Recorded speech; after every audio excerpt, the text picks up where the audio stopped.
Ben-Hadad n'a pas tenu parole. 1 Roi, chapitre 20 à 34. Il a conservé Ramoth de Galaad. Achab se propose de le reprendre et fait part de son projet à un illustre visiteur, Josaphat, roi de Juda. Et d'abord, que penser de cette visite? N'est-il pas réjouissant de voir s'établir une amitié entre les souverains de ces deux royaumes israélites si longtemps en conflit?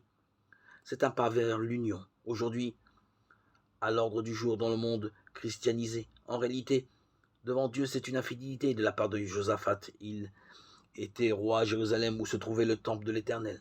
Achab, au contraire, était un idolâtre.